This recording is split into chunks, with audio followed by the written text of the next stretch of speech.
I am trying to film this video for religious education, but my new dog, my roommate's new dog, is just simply making that difficult. Hello, and welcome to another episode, last time on religious education. Today we're going to be picking up where we left off with Jacob and his 12 sons, specifically his son Joseph. And the interesting thing is, Joseph is actually not one of the great-great-great-grandparents of Jesus.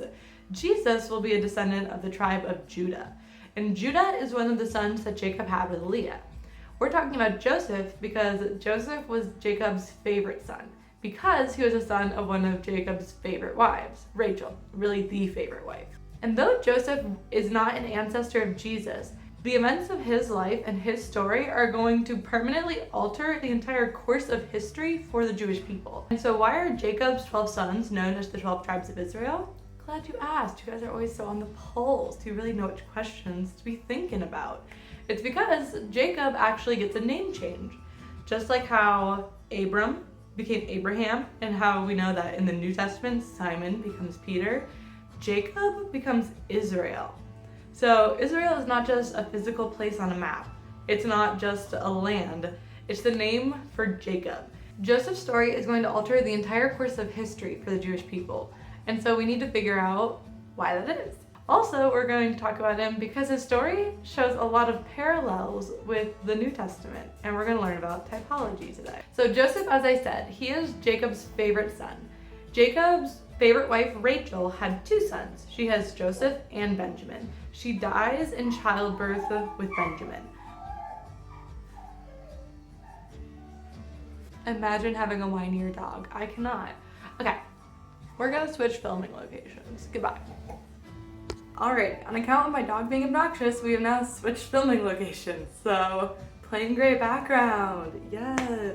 So not only is Joseph Jacob's favorite, Jacob actually goes so far as to give him an item that lets everybody else know that Joseph is his favorite. He gives him a coat of many colors. Jacob liked to walk around in his coat and be like, hey guys, so I'm dad's favorite, that's kind of crazy. Did you know I've been having dreams?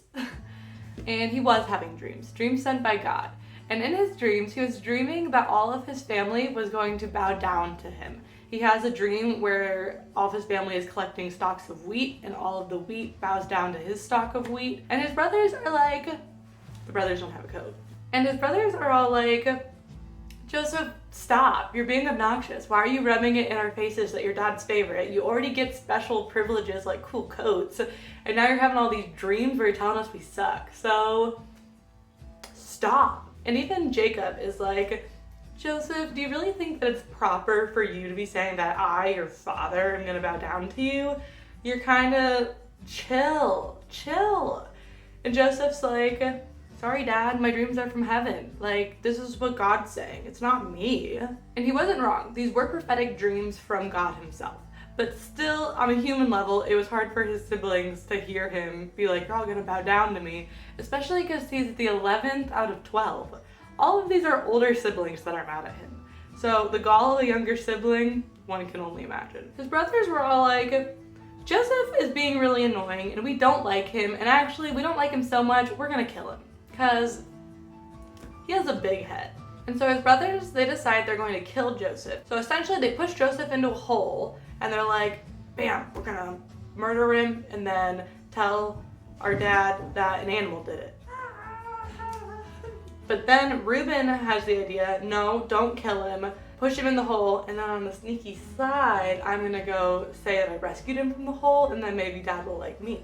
That doesn't work. What ends up happening is some of the brothers decide to sell Joseph into slavery. And they said, cool, 20 pieces of silver? Sounds like a good deal.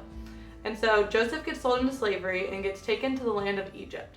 In Egypt, he prospers because God is with Joseph. God is blessing Joseph and he makes everything he does successful. So Joseph gets taken and sold to a house of a wealthy Egyptian. At that house, he brings a lot of prosperity and he's given a lot of authority. And so much so that he catches the eye of his master's wife. And the master's wife is like, what if I cheated on my husband with you? And Joseph's like, that would make me really uncomfortable. No, I'm not going to help you cheat on your husband. Please give me some space. And the Egyptian's wife really she wants to sleep with Joseph and he's not having it. So eventually she just flips the script, gets mad, and says that Joseph was the one who was making advances on her. And she makes up this lie and she goes, can you believe that Joseph was trying to sleep with me? Oh my gosh, fire him, put him in prison, he's a criminal. And Joseph's like, that's not true. Actually, no, that's not the truth, Ellen. You were invited. But okay, and then he goes to prison. So Joseph is wrongfully imprisoned for a crime he didn't commit for a couple of years, until eventually two of Pharaoh's servants come into the prison. You have the butler and the baker. The butler has a dream, and so does the baker, and they're basically the same. That in 3 days, Pharaoh's gonna come, and Joseph tells the butler that he's gonna get his job back and be raised up, and he tells the baker that he's gonna be hanged. It comes to pass. The butler gets his job, and the baker, he's gone. He's gone. And the butler tells Joseph, thank you for doing this. I will remember you. He does not. He forgets for 2 whole years. And then 2 years later, Pharaoh has a dream and he wants someone to interpret it. And the butler, after 2 years of forgetting about Joseph, remembers him. And he says, I have the man for the job. So Joseph is taken out of prison to interpret Pharaoh's dream. And Pharaoh's dream is that there are 7 healthy cows, and then there are 7 sickly, famished cows. The 7 famished cows eat the healthy cows, but gain no weight, and they stay looking very gaunt and sickly. Pharaoh has another dream, and his dream is that there are 7 stalks of wheat, and then 7 dead stalks of wheat rise up. And Joseph tells him that these 2 dreams are the same, and they mean that there's going to be 7 years of feast where the land will produce a lot, an abundant harvest, and then there's going to be 7 years of famine. And during the 7 years of famine, the whole world will be wanting food, and Egypt will have food. And that's because Joseph tells him, Pharaoh, what you need to do is you need to put a really smart guy in charge of everything, keep some of the extra abundant crops from the first 7 years, so when the 7 years of famine come, we have food to eat. And Pharaoh says, a really smart guy. It looks like I'm sitting across from one right now. Thanks for interpreting that dream for me. Why don't I raise you up to that position? You're gonna be in charge of the grazing. Joseph has actually had a very good time of being dealt a bad hand. He's sold into slavery by his brothers, but then he gets raised into a wealthy servant position at the Egyptian's house. He's wrongfully imprisoned by that Egyptian's wife, but in the prison, he actually is given special authority over other prisoners, and he kind of is special prison guy. And then after being special prison guy, he gets called by the king of the land, the Pharaoh, and he becomes second in command. So 7 years pass, and he's doing what he said he would do, setting aside grain. And then the famine strikes. And slowly, all the nations around them begin to run out of food. Everybody in the known surrounding world is starving. And Egypt is the only place with food, because God has been with Joseph and he has blessed him. And so what you have is you have different nations coming to Egypt for food. One of those nations being Israel, Jacob and his sons. Jacob's sons, 10 of them, everyone but Benjamin, they go to Egypt. And when they go to get the grain, Joseph is the one in charge, dispensing it. That's his role. They do not recognize him. He has changed so much after all these years, but Joseph sees his brothers and he knows they are his family. He is overcome with emotion, seeing his 12 brothers come to him for food. And his brothers, they bow before him and they ask, right hand of Pharaoh, can we have some food? And Joseph, kind of bitter from what they did to him, he accuses them of being spies. He says, you do not want food, you're here to spy on Egypt, you're bad people. And they're like, no, we're not. We're good, honest people. We're one of 12. We have a brother back at home. One of our brothers died. We're honest. And Joseph says, if that's true, bring the youngest brother to me. I want to see him. And now if you remember, Joseph and Benjamin are both sons of Rachel. So they were close. They were like 2 full-fledged brothers, not just half brothers. So Joseph wants to see Benjamin.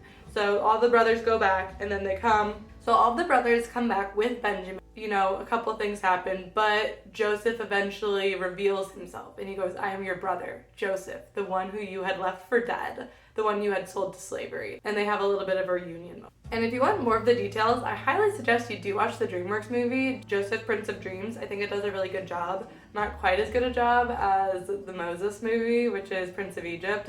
But because we're short in time, I'm not gonna go too much more into detail. All I'll say is Pharaoh raised up Joseph to be his second in command. 400 years go by, and in that 400 years, the connection to who Joseph was and the great favor that the Jewish people did for the Egyptians is forgotten.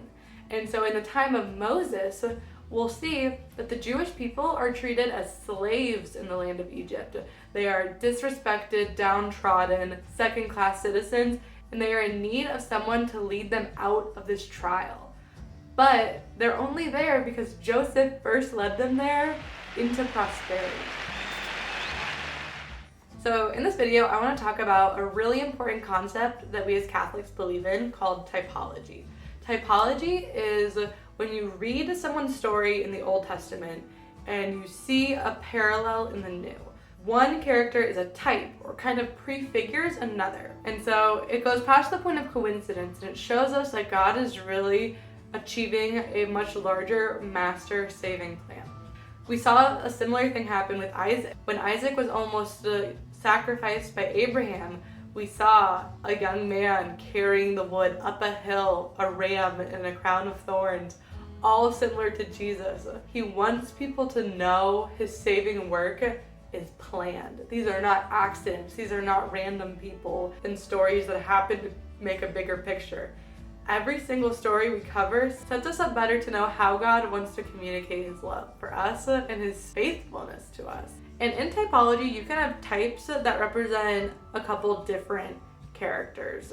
So it's not always a one-to-one. But one of my favorite examples of typology is Joseph in the Old Testament, so who we just talked about, and Saint Joseph in the New Testament. If you were following along and you know some stuff about Saint Joseph, then these parallels are going to be really fun for you. So number one, Joseph in the Old Testament, he was an interpreter of dreams. God spoke important things about the salvation of the world to him through dreams. His ability to interpret Pharaoh's dream about the famine ended up being able to save millions of people from dying. Joseph in the New Testament, God also speaks to him through dreams. In his dreams, God tells him, do not divorce Mary. God also tells him to flee when Herod starts killing all of the infants under 2 years of age. And because Joseph in the New Testament was able to hear the angels tell him that in those dreams, Jesus is able to grow into a full-grown man and save the entire world, billions of people. In the Old Testament, you also have Joseph, and this one might be my favorite. He is the keeper of the grain. It is because he was able to identify that there would be a famine and that we needed to save bread so people would not starve. He is entrusted with protecting and safeguarding the bread that will feed and give life to many. Joseph in the New Testament, he watches over Jesus, who is born in a manger, a feeding trough, born in Bethlehem, which is the house of bread. And Jesus, who becomes the very Eucharist we receive every Sunday, the bread of life, it was Joseph's job to safeguard and watch that, and to watch over him. And though that second fact is definitely my favorite, this third one, if you think that this was fake, if you think these are just coincidences between one guy named Joseph and another, in the Old Testament, Joseph is raised to the second-hand man of Pharaoh. There's nobody in all of Egypt that is higher than him, than Pharaoh himself. And Joseph is a man who's not even Egyptian, he's a Hebrew. But scripture says that Joseph was like a father to Pharaoh.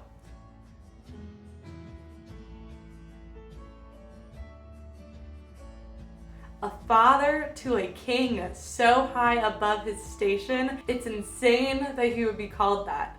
This book was written hundreds and hundreds of years before anyone named Jesus and his foster father Joseph show up on the scene. But what do we see? In the New Testament, we see Joseph, a humble, lowly man, be the father of God. And God says, it is through him that I want this saving work to be accomplished. Just as it is through the Old Testament Joseph that God wanted the Jewish people to not only survive the famine, but get put in a place of priority in the kingdom of Egypt. But as we know, 400 years will pass and the Egyptians will forget the great blessing that the Jewish people brought them. And they will need Moses, a deliverer, to bring them out of this captive land into their own promised land of Canaan, which is where Jacob and his 12 sons were before. So you see, even though Joseph is not the line which Jesus will descend, the way his story mirrors where Jesus will descend from, the tribe of Judah and Saint Joseph. It also shows you just how much Joseph's story and his family squabbles influenced hundreds of years of Jewish history and culture. And I just think that's a fascinating story. Okay, bye.